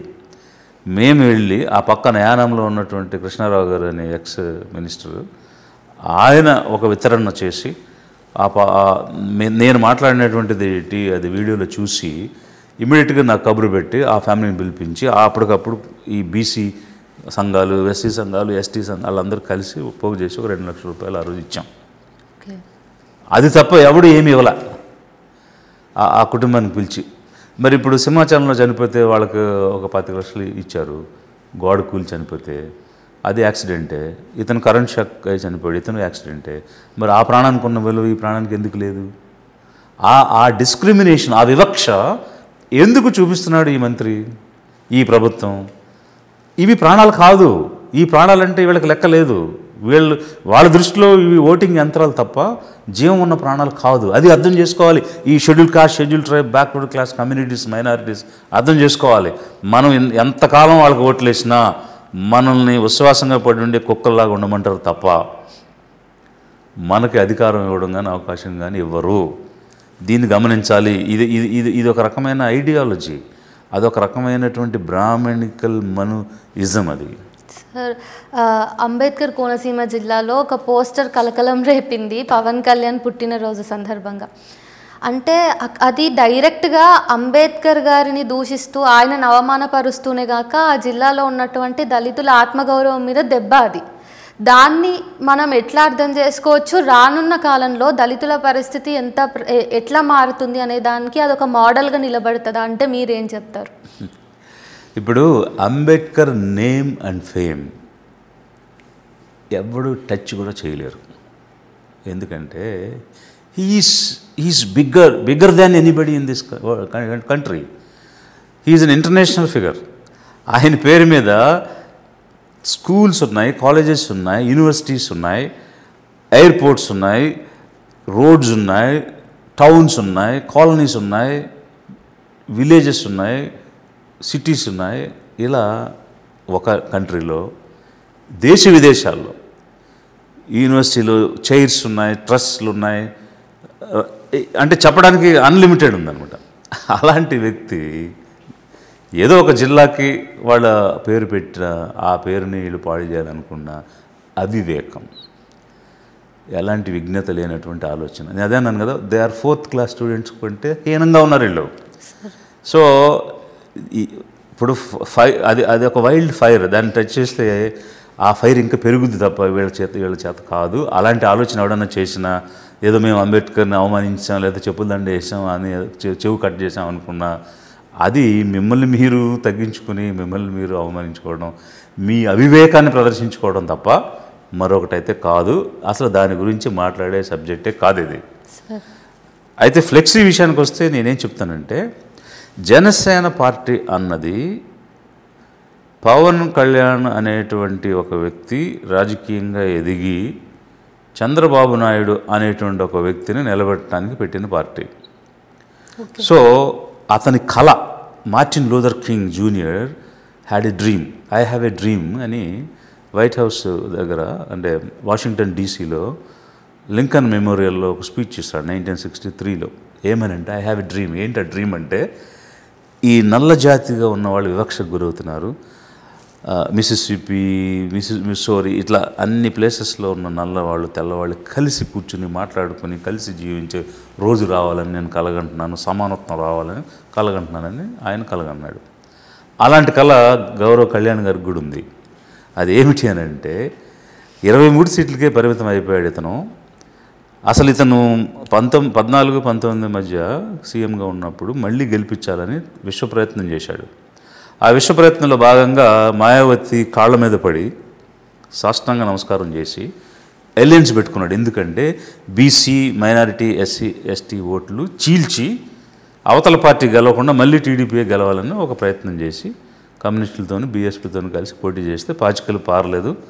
ఎందుకనంటే ఇతను ఏదో పెద్ద ఉద్ధరిస్తాడు, అనుభవజ్ఞుడు, కొత్త రాష్ట్రం పాలన అనుభవం ఉంది కాబట్టి చేస్తాడని అప్పుడు 14 ఓటేస్తే అంటే ఎందుకు పనికిరాని రాష్ట్రంగా తయారు చేశాడు. ఈవెంట్స్ తప్ప డెవలప్మెంట్ లేదని తిప్పికొట్టేశారు. సో నువ్వు మాకు అవసరం లేదు పోవాయి బాబు అని పంపించారు. సో ఇతను పాచికలు పారలేదు, 23 సీట్లకు పరిమితం అయిపోయాడు.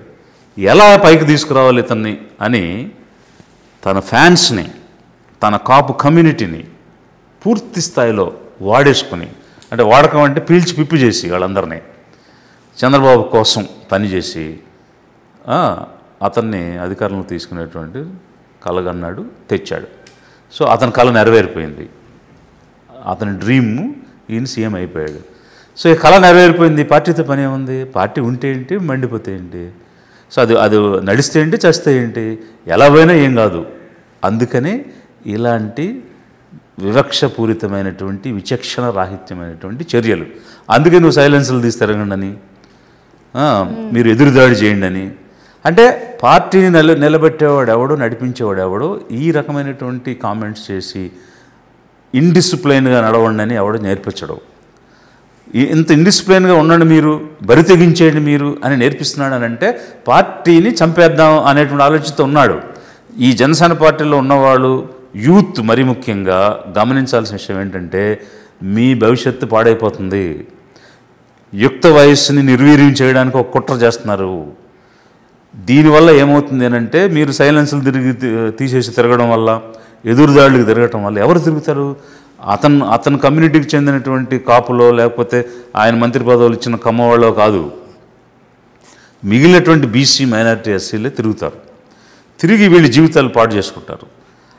తీరా వెనక్కి తిరిగి చూసుకునేటప్పటికీ వాళ్ళ యూత్ అంతా అయిపోద్ది. అప్పుడు కొత్త ఉద్యోగాలు రావు, కొత్త పనులు చేయలేరు. ఒక శక్తి లేనటువంటి బలహీనటువంటి స్థితిలోకి వెళ్ళిపోతారు వీళ్ళు యూత్ అంతా. అలా వెళ్ళిపోయినాక వెనక్కి తిరిగి చూసుకుంటే వయసు పోతుంది. మరి ఒక జనరేషన్ దెబ్బతింటుంది. అంటే ఈ యూత్గా ఉన్న జనరేషన్ని దెబ్బతీయడానికి, తప్పుదోవ పట్టించడానికి, వాళ్ళకి రావాల్సిన ప్రయోజనాలు రానియకుండా చేయడానికి, వాళ్ళు ఎక్కడ ఉద్యోగాలు అడుగుతారో, ఎక్కడ ఉపాధి అడుగుతారో, ఎక్కడ పెట్టుబడులు పెట్టి వ్యాపారాలు చేస్తానని నిధులు అడుగుతారో అడగకుండా వాళ్ళని డైవర్ట్ చేయడానికి ఇట్లాంటివన్నీ చేస్తున్నారు. సో అంతిమంగా నేను చెప్పే పాయింట్ ఒకటే, వాళ్ళు పండేస్తాము ఇది చేస్తాము అనేది రాశారు కదా దానిలో. అది అలా చేస్తే ఏమవుతుంది? ఘర్షణ వస్తుంది. ఒకవైపు వీళ్ళ కాపులు, వీళ్ళ ఫ్యాన్స్, ఇంకోవైపు అదర్స్ గొడవలు పడతారు, ఘర్షణలు జరుగుతాయి. ఫైనల్గా ఏమవుతుంది? ఈ జనసేన పార్టీలో ఈ రకంగా ఇండిసిప్లిన్గా ప్రవర్తిస్తున్నారని జనం అనుకుని చీ అని కొడతారు. అప్పుడు జనసేన చచ్చిపోద్ది. బట్ అతని కళ నెరవేరింది. 15 సంవత్సరాలు ఆయన ముఖ్యమంత్రిగా ఉంచాలి. సో ఈ పార్టీతో పని లేదు, పెట్టిన లక్ష్యం నెరవేరిపోయింది కదా. ఇంకొక 15 సంవత్సరాలు అతను సీఎంగా నేను చూడాలనుకున్నాను, చూస్తాను. ఆ టైంకి ఉన్నా లేకపోయినా పర్లేదు. వాళ్ళ అన్నేమో కాంగ్రెస్లో మెర్జ్ చేశాడు, ఇతను చేతులారా చంపేస్తాడు, లేదంటే ఇంకో పార్టీలో మెర్జ్ చేయొచ్చు. అంటే ఇక్కడ మొత్తం బాధ అంతా ఏంటంటే సార్, ఒక తరం మొత్తాన్ని సైకలాజికల్గా ప్రభావితం చేస్తూ జీవితాలని నాశనం చేస్తున్నారు. అది కేవలం వాళ్ళ రాజకీయాల్లో లాభం ఎంతో కానీ ఆంధ్ర రాష్ట్రానికే నష్టం కదా అది, ప్రొడక్టివిటీ విషయంలో కానీ రాజకీయంగా కానీ. మరి దీన్ని మనం ఎట్లా ఏదైనా రకంగా ఆపొచ్చా? ఎగ్జాక్ట్లీ. ఇప్పుడు నేను ఏదైతే మాట్లాడుతున్నానో అదే, ఒక జనరేషన్ని వీళ్ళు నిర్వీర్యం చేసే కుట్రలో ఉన్నారు అని అంటే నాకు అనిపిస్తుంది ఇదంతా ఒక బ్రాహ్మణీయ మనవాదమేమో. వాళ్ళు ముందు నుంచి ఒక స్ట్రాటజీ గీసి, ఒక వ్యూహాన్ని పన్ని, ఇలా డిఫరెంట్ రూపాల్లో, డిఫరెంట్ వేస్లో వచ్చి ఈ జాతిని అణిచేసేటువంటి కార్యక్రమంలో భాగంగా ఇదంతా చేస్తున్నారా అనేటువంటి అనుమానం, ప్రశ్న తలెత్తుతుంది. అందుకే వాళ్ళు ఎలా పోతారో, ఎలా చేస్తారో, ఎలా కొట్టుకుంటారో మనకెందుకు?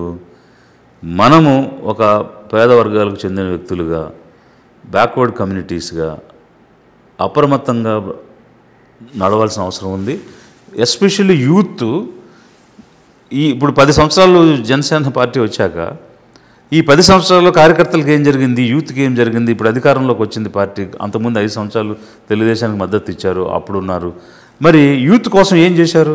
జాబ్స్ వచ్చినాయా, లేకపోతే సెల్ఫ్ ఎంప్లాయ్మెంట్కి సంబంధించిన ఇన్వెస్ట్మెంట్స్ వచ్చాయా, పెట్టుబడి నిధులు వచ్చాయా, బ్యాంకులో లోన్లు వచ్చాయా, స్కీములు వచ్చాయా, ఇవన్నీ కూడా ఆలోచించాలి కదా. అవేమి రాలేదు కదా, ఏమి ఇవ్వలేదు కదా, ఏ కార్యకర్త బాగుపడింది లేదు కదా, ఎవరికి ఏమీ చేసింది లేదు కదా. లేనప్పుడు ఎందుకు మనం ఒక గుడ్డి నమ్మకంతో, ఒక గుడ్డి అభిమానంతో ముందుకెళ్ళిపోతున్నాము అని యూత్ ఆలోచించాలి. ఎస్పెషల్లీ నేనేమంటాను, ఈ బ్యాక్వర్డ్ కమ్యూనిటీస్కి చెందినటువంటి యూత్, పూర్ సెక్షన్స్కి చెందిన యూత్ ఆలోచించాలి. వాళ్ళు ఉన్నవాళ్ళు ఎట్లయినా బతుకుతారు, ఏదో రకంగా తెచ్చుకుంటారు, లంచాలతో అయినా సంపాదించని ఉంటారు. ఏ ఆపర్చునిటీ లేని వాళ్ళు ఎవరంటే ఈ పేద వర్గాలే, పేద కుటుంబాలే. కాబట్టి వాళ్ళని చూసి మనం ఏదో ఇమిటేట్ చేసుకుంటూ ఉంటే మనం నష్టపోతాం. పూర్ సెక్షన్కి చెందినటువంటి యూత్ని అప్రమత్తం అవ్వమని మీ ద్వారా నేను కోరుతున్నాను. ఏదో ఒకటి ప్రయోజకులుగా మారడానికి ఏం చేయాలి, ఒక ఎంప్లాయ్మెంటా, సెల్ఫ్ ఎంప్లాయ్మెంటా, ఒక బిజినెస్సా, ఏదో ఒకటి మనం చేయాలి. అందుకు కావాల్సిన ఆపర్చునిటీ కోసం చూడాలి, మనం ఎదగాలి, మన కోసం నిలబడిన తల్లిదండ్రులు బతికించాలి, వాళ్ళకి తిరిగి ఏమైనా చేయాలి అని ఆలోచన చేయాలని నేను యూత్ని కోరుతున్నాను. సార్, ఇప్పుడు దేశవ్యాప్తంగా కూడా ఉపరాష్ట్రపతి పదవి కోసం జరిగే ఎన్నికల గురించి మాట్లాడుకుంటున్నారు. మీరు ఎప్పుడు అంటూ ఉంటారు బీజేపీ అంటే బాబు, జగన్, పవన్ అని చెప్పేసి. ఆంధ్రప్రదేశ్కి ఒక మంచి పవర్ ఉన్నా కూడా కేంద్రం మీద పట్టు సాధించడానికి, కేంద్రంని కమాండ్ చేయడానికి, అయినా కానీ ఎందుకు వీళ్ళు ఎన్డీఏ ప్రభుత్వానికే మద్దతు ఇస్తున్నారు? అంటే ముఖ్యంగా జగన్ ఇక్కడ సరే, బాబు ఇంకా పవన్ వాళ్ళు మద్దతు ఇవ్వటం వేరు, కానీ జగన్ కూడా సైలెంట్గా ఉండి ఎన్డీఏ అభ్యర్థికి మాత్రమే తాను పాజిటివ్గా సపోర్ట్గా ఉన్నట్టుగా ఉంటున్నాడు కదా. ఇంకా వీళ్ళందరూ ఒకే వైపు అయితే ఆంధ్రాలో ఒక పీపుల్స్ వాయిస్ ఉండదు కదా. సో దీన్ని మనం ఎట్లా అర్థం చేసుకోవచ్చు? ఇప్పుడు ఈ బ్యాక్వర్డ్ కమ్యూనిటీస్ అంటే ఈ అధిక జనంగా ఉన్న పేదలు ఇంగ్లీష్ మీడియంలో చదువుకుంటే వాళ్ళకి ఎందుకు ఇంగ్లీష్ మీడియం స్కూల్స్, గవర్నమెంట్ స్కూల్స్లో ఇంగ్లీష్ ఎందుకు, తెలుగు సరిపోద్ది అని the so called ex vice presidents, ex chief జస్టిస్లు, ఒక కమ్యూనిటీకి చెందిన వాళ్ళు కక్షగట్టి ఈ పేద వర్గాలు ఎదగనీయకుండా ఇంగ్లీష్ ఇవ్వకుండా, అప్పుడే మనవు ఏం చేశాడంటే ఈ 85% ఉన్న శూద్రులు, 90% ఉన్న శూద్రులకు చదివే వద్దన్నాడు, 50% ఉన్న ఆడవాళ్ళకు చదివే వద్దన్నాడు. దీనికి ఇప్పుడు లేటెస్ట్గా అంటే కాలం మారినప్పుడు వీళ్ళు మారాలి కదా, అప్పుడు మనవు అసలు చదువు బ్యాన్ చేశాడు. ఈ కొత్త మనువులు ఏం చేస్తున్నారంటే ఇంగ్లీష్ వద్దంటున్నారు. ఎందుకు? ఇంగ్లీష్ చదివితే బయట ఉద్యోగాలు వస్తాయి, రకరకాల జాబ్స్ వస్తాయి, ప్రపంచంలోకి వెళ్ళొచ్చు, దేశం వదిలి వెళ్ళొచ్చు. ఆ సిచ్యువేషన్లో వీళ్ళు కూడా ఎదుగుతారు, సెల్ఫ్ రెస్పెక్ట్ వస్తుంది, వీళ్ళకి గౌరవంగా జీవిస్తారు, మంచి బట్టలు వేసుకుంటారు, మంచి వస్తువులు అని తీసుకుంటారు. ఆ లైఫ్ వీళ్ళకి ఎందుకు ఇవ్వాలి? అది రాకుండా ఉండాలంటే ఇంగ్లీష్ని అడ్డుకోవాలని ఈ కొత్తగా వచ్చిన మనువులు మాట్లాడుతున్నారు. ఇలాంటి సందర్భంలో మరి అప్పుడు తెలుగు తెలుగు తెలుగు అని మాట్లాడిన అభిమానం ఒక తెలుగువాడు ఇప్పుడు పోటీ చేస్తున్నాడుగా. ఇప్పుడు ఏమైపోయింది ఆ తెలుగు అభిమానం? తెలుగువాడి కోసం మనందరం ఏకమయ్యి తెలుగువాడికి మనం ఓటేద్దాము, వైస్ ప్రెసిడెంట్గా గెలిపిద్దాము అని మాట్లాడవచ్చుగా. సింగపూర్లో అయితేనో, యూకేలో అయితేనో, యూఎస్లో అయితేనో, ఆస్ట్రేలియాలో అయితేనో తెలుగువాడిని ఈనాడు, ఆంధ్రజ్యోతి ఇట్లాంటి అనేక తెలుగు పేపర్లు తెగ రాసేస్తారు కదా. మన తెలుగువాడు ఇంత అయిపోయాడు, అంత అయిపోయాడు, ఒట్టుడు ఇంత, ఆ ఇంత, ఈ ఇంత అనేదో వాళ్ళకు వచ్చిన భాష అంతా రాసేస్తారు. మరి అదే తెలుగువాడు ఈరోజు పోటీ చేస్తుంటే తెలుగు రాష్ట్రాల్లో ఉన్న పార్టీలన్నీ ఏకమై తెలుగువాడి వెనకాల ఎందుకు లేరు? తెలుగువాడికి ఎందుకు మద్దతు ఇవ్వడం లేదు? ఇదొక వైపు అయితే. సో బీజేపీ అంటే Babu, B for Babu, J for Jagan, P for Pavan. So అది ఆంధ్రాలో క్లియర్. సో వీళ్ళకి కావాల్సింది కేవలం వీళ్ళందరూ కూడా బీజేపీ వైపు ఉండి బీజేపీ తొత్తులుగా ఉండి పనిచేస్తున్నారు తప్ప రాష్ట్ర ప్రయోజనాలు కానీ, తెలుగు జాతి ప్రయోజనాలు కానీ, మరీ ముఖ్యంగా ఈ అధిక జనులైన పేదల ప్రయోజనాలు కానీ కాపాడటానికి వీళ్ళకి ఎలాంటి శ్రద్ధ లేదు. వీళ్ళ సొంత ప్రయోజనాలు కోసమే ఈ బీజేపీ వైపు నడుస్తున్నారు. సో ఈ బీజేపీ అనేది మతతత్వ పార్టీ. ఈ మతతత్వం పార్టీ వైపే ఇప్పుడున్న అధికార ప్రతిపక్షాలన్నీ ఉన్నాయి తప్ప నిజంగా ప్రజల వైపు వీళ్ళు ఎవరు లేరు. పైగా ఏమంటున్నారు, ఆ సుదర్శన్ రెడ్డి అనే జడ్జి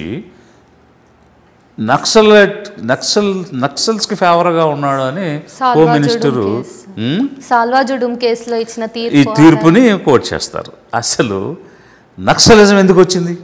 ఇప్పుడు సల్వా జుడుం అనేటువంటి తీర్పు విషయాన్ని గురించి ఆయన మాట్లాడుతూ ఆ సల్వా జుడుం అన్నది ఎందుకు ఎస్టాబ్లిష్ చేయాల్సి వచ్చింది? ఎందుకంటే నక్సల్స్కి కౌంటర్గా ఇంకొక ప్యారలల్ ఆర్గనైజేషన్ తీసుకొచ్చారు. అది కూడా బీజేపీ వాళ్ళు తీసుకొచ్చారు. అలా ఎందుకు తీసుకురావాలి అంటే వీళ్ళకంటే దారుణమైన హత్యలు, వీళ్ళకంటే దారుణంగా భయభ్రాంతులు గురి చేసే పనులు, కనీసం మేజర్గా కూడా కానటువంటి వాళ్ళకి తుపాకులు ఇచ్చి హింసను ప్రేరేపించడం అనేది జరిగింది. అందుకు ఆ రోజు దీని మీద ఒక జడ్జిమెంట్ ఆయన ఇచ్చిన దాన్ని ఈరోజు ప్రస్తావన చేస్తున్నారు. నక్సలిజాన్ని అంతం చేయాలంటే నక్సలిజం ఎందుకు వచ్చింది అన్న కారణాలను కదా అడ్రస్ చేయాలి. అసమానతలు ఉన్నాయి కాబట్టి, అణిచివేత ఉంది కాబట్టి, దోపిడీ ఉంది కాబట్టి, దౌర్జన్యం ఉంది కాబట్టి, రాజకీయ నాయకులుగా ఉన్న ఎమ్మెల్యేలు ఎంపీలు అక్రమాలు చేసి భూములు, అడవుల్లో ఉన్న గనులు తీసేసుకుని వాళ్ళ స్వప్రయోజనాలకి ప్రజాధనం వాడేసుకుంటున్నారు కాబట్టి, అక్కడుండే పేదలకు కావలసినటువంటి భూమి జల్ జమీన్ జంగిల్ అని కొమరం భీం తీసుకొచ్చినటువంటి నినాదం దేనికోసం వచ్చింది? వీళ్ళు ఆదివాసులు, వీళ్ళకి కావాల్సినటువంటి భూమి లేదు, నీళ్లు లేవు, అడవులు లేవు అనే దాని మీద వచ్చింది కాబట్టి అవి అందడం లేదని వచ్చినటువంటి సిద్ధాంతం అది. మీరు నక్సలిజాన్ని అంతం చేయాలంటే వాళ్ళు ఏ సోషల్ ఎకనామిక్ పొలిటికల్ డెవలప్మెంట్కి దూరం అయిపోయిన సెక్షన్స్ ఉన్నాయో వాళ్ళకి సోషియో ఎకనామిక్ పొలిటికల్ డెవలప్మెంట్ ఇస్తే ఆటోమేటిక్గా అంతం అయిపోద్ది. అది అసమానలు తగ్గిస్తే ఆటోమేటిక్గా అంతం అవుతుంది. అది చేయడం లేదు కదా, మీరు కౌంటర్ యాక్షన్లు చేస్తున్నారు. అది ఒక లా అండ్ ఆర్డర్ ప్రాబ్లంగా చూస్తున్నారు. చూస్తూ ఈరోజు దాని గురించి మాట్లాడిన వ్యక్తి వైస్ ప్రెసిడెంట్గా పోటీలోకి వస్తే అతనికి ఈ రకమైనటువంటి రంగు కలపడానికి, మట్టిని పూయడానికి ట్రై చేస్తూ ఉన్నారు. మరి ఈ తెలుగు పార్టీలన్నీ ఏమైపోయినాయి? ఎందుకు తెలుగు వ్యక్తి వెనకాల నిలబడటం లేదు వీళ్ళు? అంటే ఇక్కడ ఇంకొక డౌట్ కూడా వస్తుంది. వీళ్ళందరూ కూడా ఎన్డీఏ ప్రభుత్వ అభ్యర్థికే మద్దతు ఇవ్వడం ద్వారా ఆంధ్ర ప్రజలకు ఏమైనా లాభం వస్తుందేమో అనే ఒక కోణం కూడా మనం ఆలోచించవచ్చు. నిజంగా ఏమైనా లాభం వస్తుందా? అడ్వాంటేజెస్ ఏముండొచ్చు, డిసడ్వాంటేజెస్ ఏమి ఉండొచ్చు? అసలు మద్దతు ఇవ్వాల్సిన అవసరమే లేదు. ఎన్డీఏ ద్వారా లాభం పొందడానికి కావలసినంత బలం ప్రజలు ఇచ్చేశారు. ఆల్రెడీ 21 మంది ఎంపీలను గెలిపించి ఆ ఎంపీలతో ప్రభుత్వం నడిపే అవకాశం కల్పించడంలోనే ప్రజలే మీకు బలాన్ని ఇచ్చేశారు. నువ్వు ఎన్డీఏ ద్వారా ఏమి తేవాలన్నా కూడా తేవడానికి ఇప్పుడు అవకాశం ఉంది మీకు. స్పెషల్ కేటగిరీ స్టేటస్ దగ్గర నుంచి కడపలో స్టీల్ ప్లాంట్ కానీ, దుగ్గరాజపట్నం పోర్టు కానీ, రైల్వే జోన్, ఇవన్నీ విభజన హామీలు. అది కాకుండా రోడ్ డెవలప్మెంట్ కానీ, గ్రామాల్లో మంచినీరు డెవలప్మెంట్ కానీ, ఎన్ఆర్ఈజిఎస్ కానీ, ఇట్లా ఏవైతే సెంట్రల్ గవర్నమెంట్ నుంచి వచ్చే నిధులు ఉన్నాయో ఆ నిధులన్నీ తెచ్చుకుని మన రాష్ట్రాన్ని, క్యాపిటల్ని డెవలప్ చేసుకోవడానికి అవకాశాలు అన్నీ ఉన్నాయి. ఒక వైస్ ప్రెసిడెంట్కి ఓటేసినంత మాత్రాన వచ్చే కాదు. మరి జనసేన కానీ, టీడీపీ, జగన్ వీళ్ళందరితో కలిపి వీళ్ళందరితో రాజకీయాలు చేసి ఇప్పుడు లిబరేషన్ కాంగ్రెస్ పార్టీ నిలదొక్కుంటుందని మీరు అనుకుంటున్నారా సార్? అంటే ఇక్కడ ఒకటే ఉంది, మన బలం మన జనం, అంతే. రావాల్సింది ఏంటంటే జనంలో అవేర్నెస్ రావాలి, అవగాహన రావాలి, ఒక చర్చ జరగాలి. ఈ 75 సంవత్సరాలు మన ఓట్లు మనం ఎవరికి వేసాం, దానివల్ల మనం ఏం సాధించాం. 2.5 లక్షల కోట్లు ఒక్కొక్క సంవత్సరం బడ్జెట్ ఉంది. 5 సంవత్సరాలు అంటే ఇంచుమించుగా 12.5 లక్షల కోట్లు ఉంటుంది. ఇన్ని లక్షల కోట్ల నిధులు ఒకసారి అధికారంలోకి వస్తే వారి చేతిలోకి వస్తాయి. వచ్చినప్పుడు ఒక ఎస్టీ కేసు తీసుకోండి, 6% ఉన్నారు వాళ్ళు. అంటే ఇంచుమించు 12,000 కోట్లు ఒక్కొక్క సంవత్సరానికి ఇవ్వాలి, లేదా 15,000 కోట్లు అనుకుంటే 10 సంవత్సరాల్లో 1,50,000 కోట్లు ఇవ్వాలి.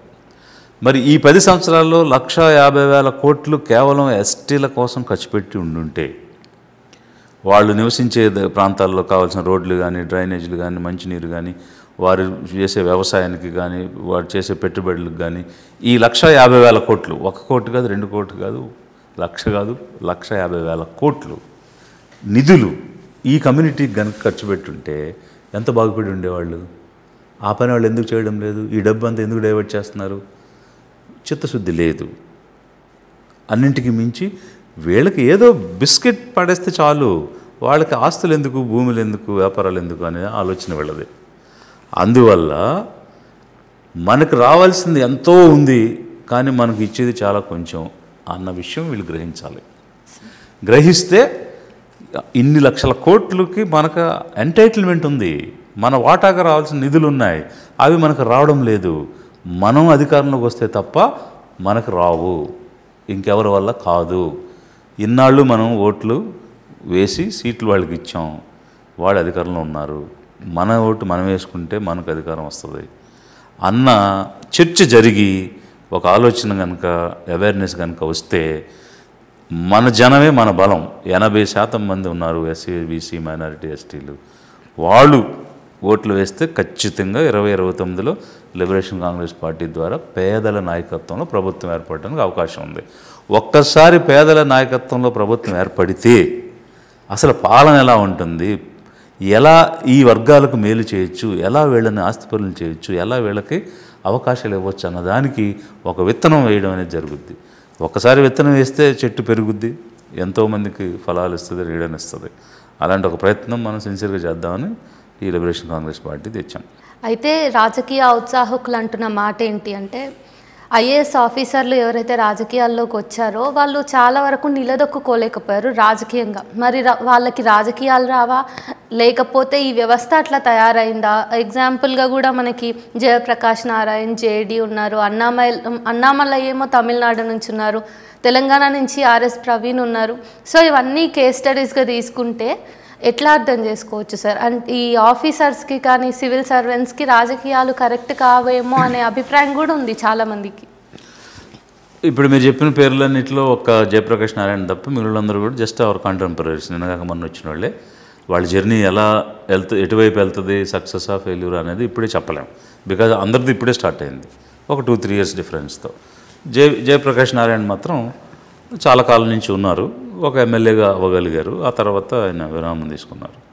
అయితే ఒక ప్రాబ్లం ఉంటుంది, ఎలాగంటే మనము కొన్ని విలువలతో ఉండి ఆ విలువలు పాటించాలనే ఆలోచనతో వచ్చి ఒక a kind of value, a kind of respect, ఇట్లాంటివన్నీ మనసులో పెట్టుకుని కనుక ఉంటే ఈ పొలిటికల్ సిస్టంలో కష్టం.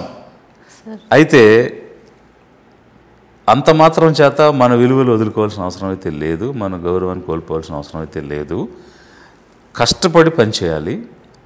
నెక్స్ట్ సిద్ధాంత బలం ఉండాలి, ఒక ఐడియాలజీ అనేది ఉండాలి, ఒక ఆలోచన విధానం అనేది ఉండాలనేది నా ఉద్దేశం. అంటే మిగిలిన ముందున్న వాళ్ళకి లేవా, వాళ్ళకి చేత కలేదా అనే ప్రశ్న కూడా ఎదురవ్వచ్చు. ఒక ఆఫీసర్గా ఉండేటప్పుడు ఉండే సిచ్యువేషన్ వేరే ఉంటుంది, ఇలా పబ్లిక్ లైఫ్లోకి వచ్చినప్పుడు సిచ్యువేషన్ వేరే ఉంటుంది. ముందు దాన్ని అర్థం చేసుకోవాలి, తర్వాత మన లక్ష్యంలో స్పష్టత ఉండాలి.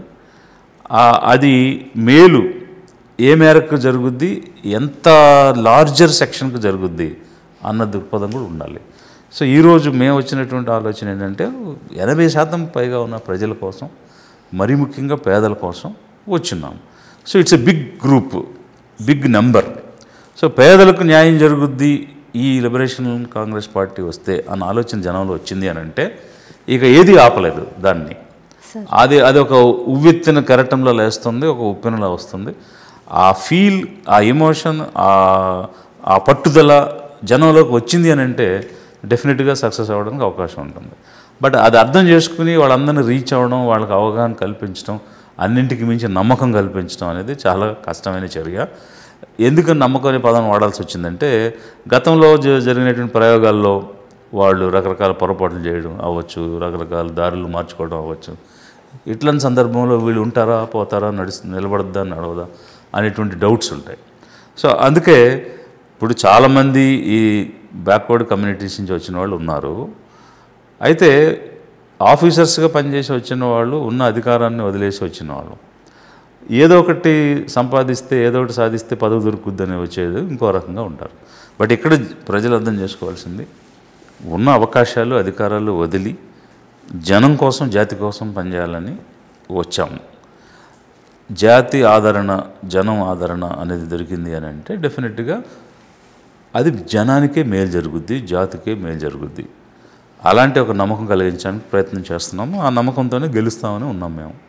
అయితే సివిల్ సర్వెంట్స్ టాపిక్ వచ్చింది కాబట్టి ఎప్పటి నుంచో ఉన్న ఒక డౌట్ అడుగుదాం అనుకుంటున్నా. ఒక పార్టీ అధికారంలోకి వచ్చినప్పుడు ఆ పార్టీ కింద ఉన్నటువంటి ఆఫీసర్స్ అందరికీ ఎంతో కొంత ఆ పార్టీ ప్రభావం ఉంటుంది, వాళ్ళు పనిచేయాల్సి వస్తుంది ఆ ప్రాజెక్ట్స్లో. కాబట్టి వన్స్ ఆ పార్టీ ఓడిపోయి అప్పుడు ప్రతిపక్షంలో ఉన్న పార్టీ నెక్స్ట్ టర్మ్లో అధికారంలోకి వస్తే ఇంతకాలము మీరు ఆ పార్టీ కింద పనిచేశారు కాబట్టి మీరు వాళ్ళ ఐడియాలజీని లేదంటే వాళ్ళ రాజకీయ వ్యూహాలని క్యారీ చేస్తారనో లేకపోతే మీరు వాళ్ళకు అనుకూలంగా పనిచేశారనో ఈ ఆఫీసర్స్ మీద వీళ్ళు సస్పెన్షన్ వేటు కానీ లేకపోతే ఇంకో రకంగా కక్ష సాధింపు చర్యలు కానీ చేస్తారు అని చాలా ఉదాహరణలు ఉన్నాయి. దాన్ని మనం ఎట్లా అర్థం చేసుకోవచ్చు సార్? అది తప్పు చేస్తున్నారు వాళ్ళు. ఎవరైనా పవర్లో ఉన్నప్పుడు ఆ పార్టీ మేనిఫెస్టో ప్రకారంగా పాలసీలు ఉంటాయి. ఆ పాలసీలను ఇంప్లిమెంట్ చేయడమే ఆఫీసర్స్ యొక్క జాబ్. ఏదైనా ఎఫిషియెంట్గా ఎఫెక్టివ్గా ఇంప్లిమెంట్ చేయడానికి ప్రయత్నం చేశారని అంటే దాని అర్థం గవర్నమెంట్ పాలసీలని ప్రజల్లోకి తీసుకెళ్ళడానికి కష్టపడ్డారని అర్థం. దాన్ని వీళ్ళు పలు రూపాల్లో విశ్లేషించుకుని దాన్ని అనుమానించి వాళ్ళ మీద చర్య తీసుకోవడం అన్నది రెండు రకాల నష్టం. ఒకటి ప్రజలకు నష్టం, రెండు ప్రభుత్వం నడిపించే వాళ్ళకి కూడా నష్టం. ప్రభుత్వం నడిపించే వాళ్ళకి ఎలాంటి నష్టం అంటే ఇంకా వీళ్ళు ఇలా కక్ష సాధింపు చర్యలు చేస్తున్నారు కాబట్టి రేపు ఇంకొకటి వస్తే వాడు కక్ష సాధిస్తాడు, ఎందుకు చేయాలి మేము అని ఒక కాంప్లిసెన్సీ డెవలప్ అయిపోయి చేస్తున్నాము అనిపిస్తూ ఉంటారు కానీ ఏం చేయకుండా ఉంటారు అనమాట. ఎలాంటి నిర్ణయాలు తీసుకోరు, ఎలాంటి సంతకాలు పెట్టరు. సో దాంతో ఏమవుతాయి, అన్నీ డిలే అయిపోతాయి, ఏ పని సక్రమంగా జరగదు. దాంతో వాళ్ళు అనుకున్న పని చేయలేకపోతారు, వాళ్ళు ఫెయిల్ అవుతారు అధికారంలో ఉన్న పార్టీ. బట్ నష్టం ప్రజలకు జరుగుద్ది. ప్రజలకు రావాల్సిన రాయితీలు అందవు, స్కీములు అందవు, అభివృద్ధి దొరకదు, ఇవన్నీ కూడా అవుతాయి. అంటే ఇటు అధికారంలో పార్టీ నష్టపోద్ది, ప్రజలు నష్టపోతారు. అందువల్ల తప్పు ధోరణి అది, తప్పు విధానం అది మానేసేయాలి. ఏదైనా పొరపాటు చేస్తే ఆ పొరపాటు ఏంటంటే గుర్తించండి, తప్పు ఉంటే శిక్షించండి. తప్పు చేసింది ప్రూవ్ అయితే శిక్ష వేసిన దాన్ని ఎవరు ఆక్షేపించరు కదా, దాన్ని కామెంట్ చేయడానికి కూడా ఏం లేదు కదా.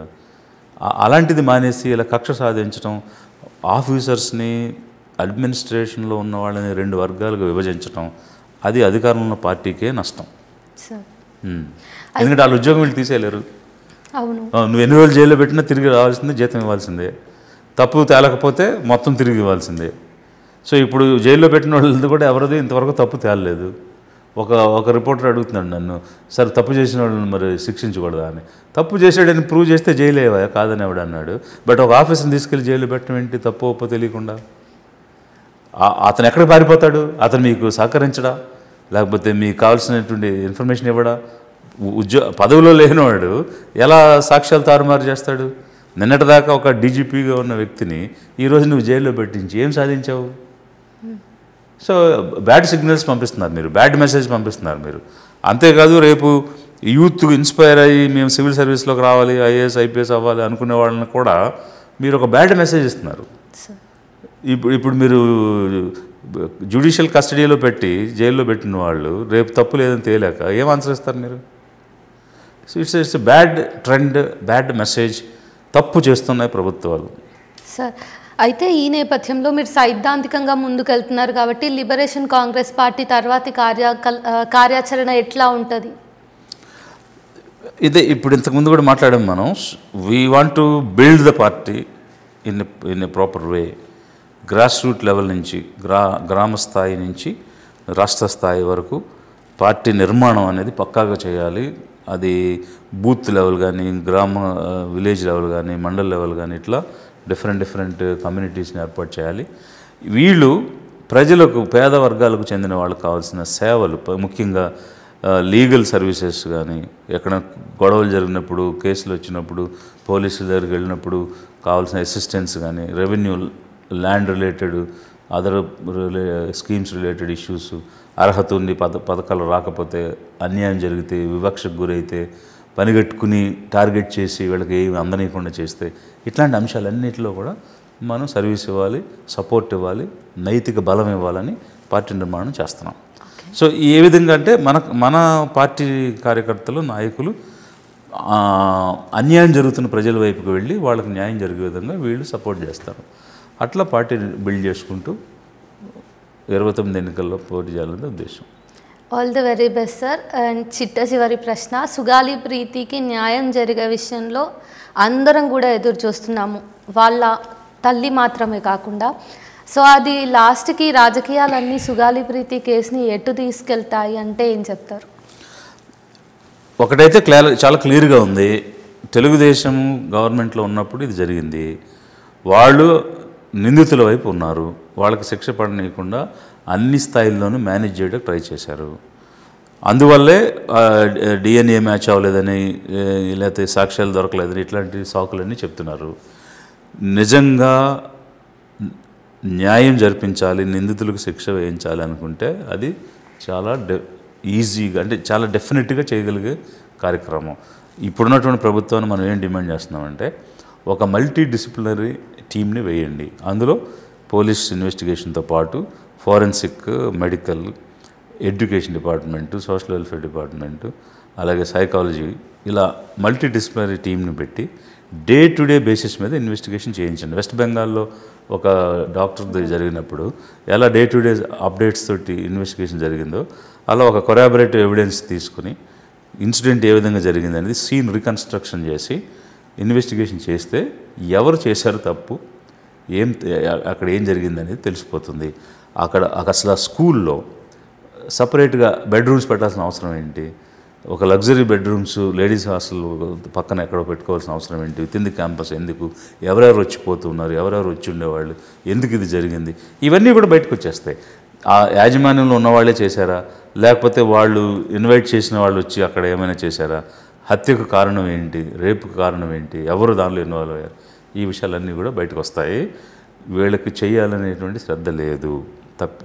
ఎంతసేపు వాళ్ళని కాపాడాలనే ఉన్నారు తప్ప తప్పు చేసిన వాళ్ళు శిక్షించాలని అనుకోవడం లేదు. అది ఖచ్చితంగా జరిగి తీరాలి, మీరు ఇన్వెస్టిగేషన్ చేయించండి, బయటకు తీయండి అని లిబరేషన్ కాంగ్రెస్ పార్టీగా మేము డిమాండ్ చేస్తున్నాం. Thank you so much sir. మాకు చాలా విషయాల్లో అవగాహన కల్పించారు ఆంధ్ర రాజకీయాలను అర్థం చేసుకోవడానికి. మీ పార్టీ తర్వాత చేసే అంత కార్యాచరణ మీద కూడా మేము ఇంట్రెస్టింగ్గా అప్డేట్స్ తెలుసుకునే ప్రయత్నం చేస్తాము. వీలున్నప్పుడు మళ్ళీ మాతో మాట్లాడి మరిన్ని విషయాల్ని షేర్ చేసుకుంటారని అనుకుంటున్నాను. Thank you for this interview sir. Thank you అమ్మా.